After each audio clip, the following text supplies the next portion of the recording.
Final Fantasy is a series that I'm sure you're all familiar with. With 16 mainline games under its belt, these titles have helped push what a story in a game could be, and how it can make you feel. Before this, the plots in video games tended to be run across world map and save princess, or run across world map and save princess, or one of my personal favourites, Pong. But even with the first entry in the series, the stories of the Final Fantasy games just felt important. As important as gameplay, and in some cases more important than gameplay. And this felt particularly the case with titles like Final Fantasy VI, Final Fantasy VII, and of course, Final Fantasy X. Now me, personally, I'm 100% biased to this game. I literally love the game so much. With its excellent story, interesting and well-developed characters, and oh my god, the music! There's tracks like Dzanikund, which sets the game's tone so well, so perfectly. There's the theme for Besaid Island, which is one of the first places that Tidus visits after the prologue. There's the excellent club-ready remix of Prelude. You get my point, there's a lot of tracks that are just excellent, especially for world building. In fact, one of my personal favourites is a track called Wandering. Now, this track doesn't play as often as the others, but when it does, it really accurately conveys this feeling of dread and hopelessness that the people of Spira, I'm sure, feel on a day-to-day basis. Now, Final Fantasy X isn't just one of my favourites, but the favourite of many people out there. Amassing critical acclaim, selling over 21 million copies, and even being the first game in the series to do the unthinkable, get a sequel. This game made many people fall in love with the world of Spira, and the people who lived in it. Except Wakka, you racist piece of shit. So it's no surprise that in 2011, during Square's presentation at the Tokyo Game Show, a remaster for not only Final Fantasy X, but X-2 as well, was announced to be in development, to commemorate the anniversary of 10. This was the first time a 3D Final Fantasy game was being remastered, so there was excitement within the community. This was another chance for everyone to step back into the world they loved, to experience the highs and the lows of Yuna's pilgrimage, all in glorious HD. But it did also give way for a whole new generation to experience this game on their PS3 or PS Vita. But mainly PS3 because no one had a PS Vita. After this announcement, we wouldn't hear anything for nearly 2 years. That was until 2013's Tokyo Game Show. Finally, Square showed what the fans had been waiting for. The Final Fantasy X and X-2 remakes, now officially called Final Fantasy X Final Fantasy X, Final Fantasy X, Final Fantasy X, X-2 HD Remaster. Now, with the slated release of Christmas 2013, the fans could finally be excited. Look how fantastic it looks in HD. Final Fantasy X always seemed like a game that was way more advanced looking than anything else we've seen on the PS2. Who the hell is that? Did she always look like that? Okay, she didn't always look like that. I didn't think she did, but I mean, this is an announcement trailer. They're gonna fix it, right? No. The closer we got to release day meant more footage of the game was being released, which in turn meant more comparison videos were being posted to YouTube. In fact, Square themselves posted on their own YouTube channel their own comparison video, showing the opening cinematic with standard definition on the left and HD on the right. In this video you can very clearly see absolutely nothing. Now, was this done on purpose? I don't know, but sure as hell is a good way of hiding potential character model updates that fans might not particularly be happy with. There's the extreme letterboxing. There's also the game just not being split down the center because there's so much black space surrounding the PS2 copy. There's also the Tidus, yeah, I'm saying Tidus, if Selfie can say it, so can I, Goofy Blink, which I'm sure a lot of you remember, but this is actually due to the PS3 version of the game, speeding this cutscene up 1.25. But anyway, I'm getting sidetracked. Let's restore this comparison. So for the remaster, I'm obviously using the Steam version of the game. For the PS2, I've decided to go with the PC SX2 emulation, just so we can see differences regardless of quality. Right. Okay.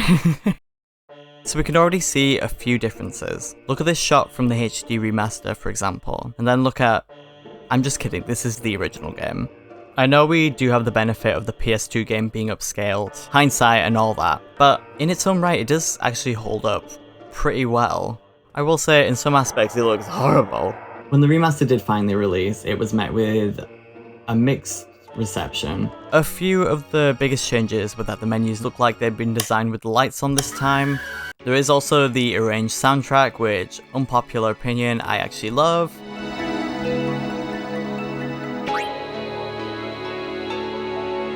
I love the original as well, but if I do die, bury me with the one sold copy of the Final Fantasy X HD soundtrack. Thank you. And of course, the hot topic of the hour and what I've made a 20+ minute video about, the character models. Now in game, these models are literally fine. If this had been the original version of the game and there was no PS2 copy, nothing probably would have been said. But it wasn't. And finally getting proper comparison videos on YouTube showed that this game had been done a massive disservice. Where there was once expression during powerful beats of the story were just not there. Gone. Just like that. Over the years, we've seen a lot of discourse over the original PS2 faces and what they've turned into in the remasters. With a recent Twitter thread shared by the user StellarNoxEclair getting a lot of traction and putting this remaster back in everyone's minds once more. And with the Xbox One port and Nintendo Switch port coming out as late as 2019, it does seem like this version of the game is here to stay, and the version that we all grew up with is nothing more than a fleeting dream. But the question that keeps playing in my mind, and I'm sure plays in the mind of many other fans as well, is what exactly happened? Why did every single character's design change for the worse?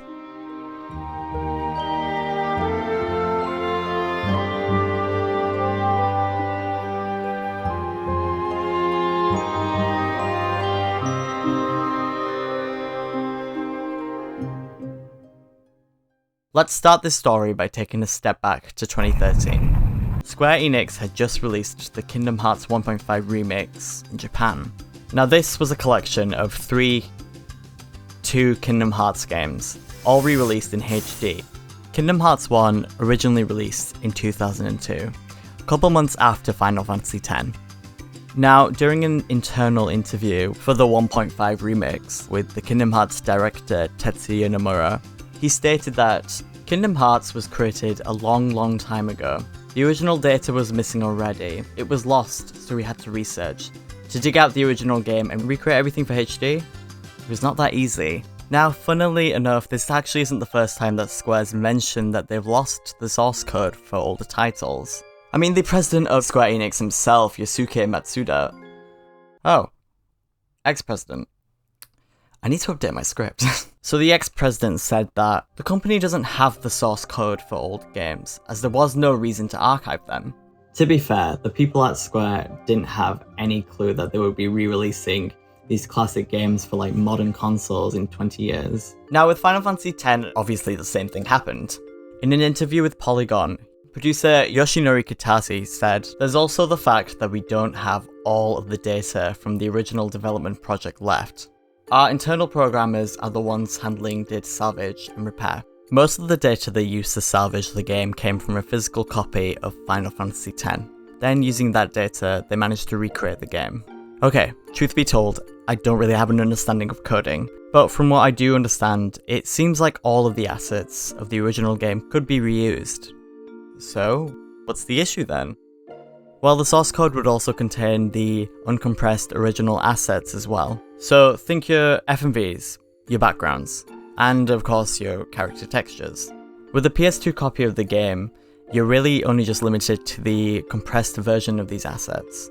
And when scaled up to HD, they don't visually look the nicest.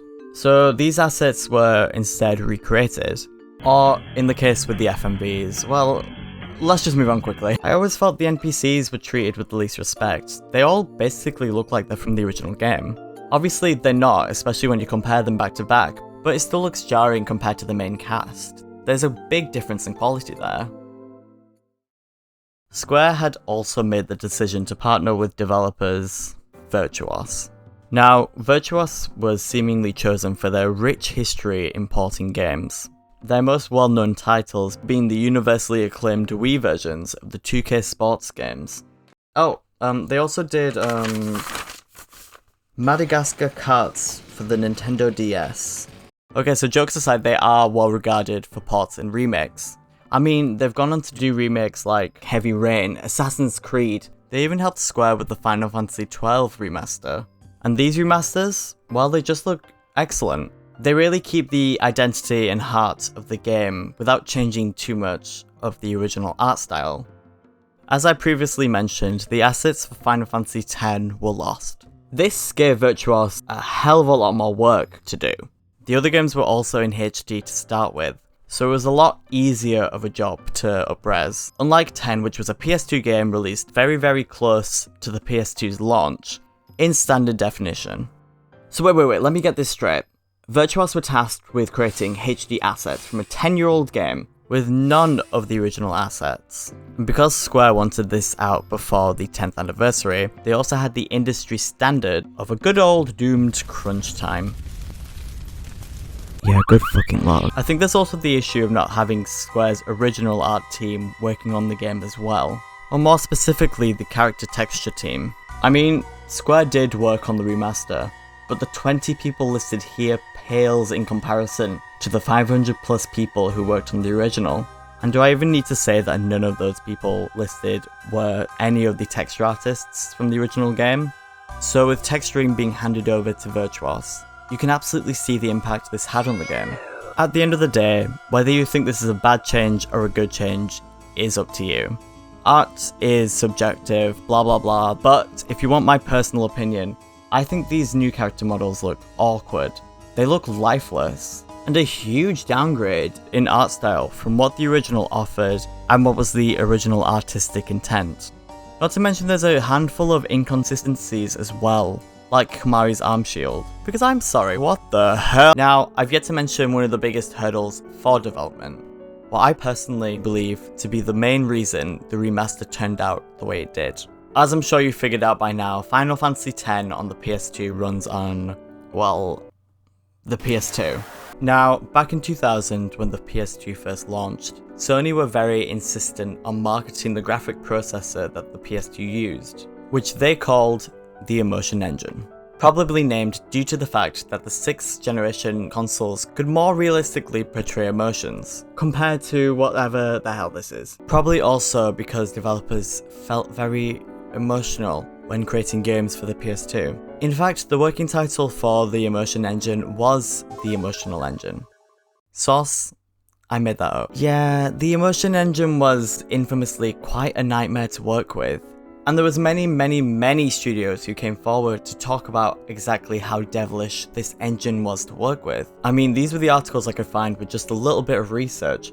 There is probably a ton of other articles out there. For the purpose of this video, I also tried to understand exactly how this engine works. I mean, the really basic understanding of this engine anyway. And you know what, I probably got the same results that a lot of the developers working at these studios got back in the day. So buckle in, I'm going to attempt a very basic rundown of how this processor works. Keep in mind, I'm not a professional, I don't know how this thing works at all. So traditionally, consoles would all have a very large VRAM and cache. The VRAM tended to be a lot quicker to load than your regular RAM, so developers would tend to store textures, geometries and shaders here just so it would load quickly. The PS2 said, I'm not doing that, so it had a very small VRAM and cache. Instead, the PS2 focused on having a very fast DMA controller, and this in turn would stream the data very quickly back and forth between all the different components. There's so many great videos and blog posts out there that do a much more in-depth, and let's be honest, more accurate, dive into the inner workings of the PS2. From the likes of YouTuber MVG, there's also a fantastic analysis from Rodrigo Capetti, even though I understood shit all of it. But the main takeaway that I'm trying to say is that the Emotion Engine was complicated. I can't even do it. The thing is, the CPU for the PS2 was not even as powerful as the other consoles on the market at the time. But because of how complex and multifaceted the engine was, it really could create some visuals that blew away the other games in the market. I mean, for example, let's look at Eco, which came out in what, like 2001? And then for comparison, let's look at Halo 1. No, let's look at Halo 2, which came out 3 years after Eco. The difference is night and day, folks. By the time the PS3 came around, Sony had had a change of heart. Except they didn't. No, Sony decided to keep the same philosophy when it came to the PS3. After all, why fix what isn't broken? This was dubbed the Cell Processor, which had a whopping 8 cores all working together, as pictured here. But unlike Microsoft's original Xbox, which under the shell had a very similar processor to that you'd find on PC, Sony's 2 processors for the PlayStation 2 and PlayStation 3 were completely different. In order to make the PS3 be backwards compatible with the PS2, they ended up taking the most physical approach, and they included an emotion engine alongside the Cell Processor in pretty much every single PS3. Now, as I'm sure you've sussed out, this isn't exactly cost effective. So when it came to the first revision of the PS3, Sony had to do the obvious. They took out 2 USB slots from the front. They took out the emotion engine as well. Final Fantasy X's deep entanglement with the emotion engine would mean a one-to-one port of the game was practically impossible. The game had to be built up from scratch to run on new hardware. In an interview with Siliconera, Yoshinori Kitase stated that the graphics, especially the VFX, were created utilizing the functionality specific to the PS2 hardware to the fullest. So even though the specs were PS3 quality, porting was difficult. So even though it did seem like an easy job of updating the visuals, slapping HD magic onto the game, and then sending it flying to games across the UK, no, it was a lot more grunt work than that, with gameplay needing to be rebuilt, lighting needing to be redone, and character models needing to be, well, remodeled. Hideki Maizumi, who was associate producer for the remaster, actually went on to say to Polygon, all of the controllable characters have been reworked. In some ways, it would have been easier to rebuild some of the stuff from scratch.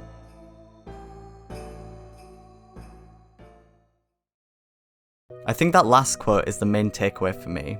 It truly sounds like it would have been much easier and much more of a successful remaster if they had just remade the game from scratch, instead of salvaging the remains from a beautiful but truthfully aging PS2 game. Whatever the reason that we ended up with the remaster we got, whether it was the sourcing, the processor difference, something of an amalgamation, or maybe something completely different altogether. Whatever the case was, the final product left a lot to be desired, but showed potential. Maybe with the popularity of the 7 trilogy, we could hope for something similar for the world of 10. The first part being 10, the second part being 10-2, and the third part being a prequel with Auron, because who doesn't love Auron? Square, please. The demand is out there, but who really knows if we'll see a remake visually similar to that of the PS2 game. Originally my script actually finished here, but recently there's been some major breakthroughs for Final Fantasy X. More specifically, the 10 modding scene. So let's talk about Nexus mods. Nexus Mods is a website where you can download mods. I know, crazy concept. Over the last decade, there's been countless attempts to get the remaster looking something more akin to its PS2 counterpart. The most popular of these being Cataclysm's Retextured Models mod. I've actually used that here to remove Kamari's literally disgusting gauntlet that they botched in the HD remaster. However, there's now another option. A user by the name of Impulserina actually managed to swap the PS3 models out completely. I can't even fathom the process that it took for them to do this, because from my research, Final Fantasy X has a very sensitive and particular coding, which makes it really hard, basically impossible to do things like swap character models out. Basically impossible, my ass. But then only a few months later, another user by the name vyacharin, with help from Impulserina, took these PS2 models and refined them. And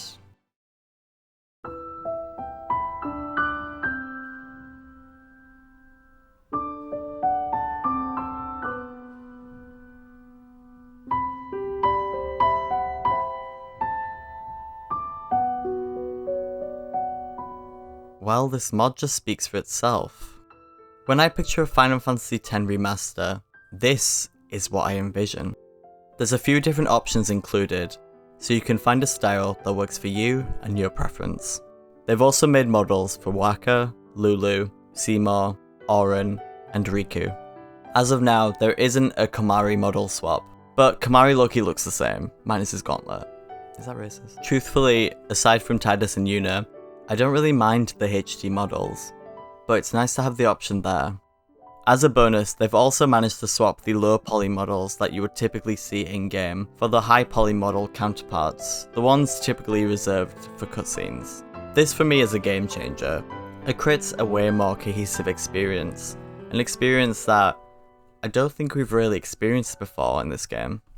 A huge thank you to these modders. I've linked their PayPals and their Patreons down below. If you are going to use these mods, and have been looking for something like this, I know I certainly have been, please consider donating something to show your appreciation for their hard work. Square did not make the remaster that we yearned for. However, we are so lucky to have members of the community to create a remaster that is worthy of the title, Final Fantasy X Remaster. That sounds really stupid.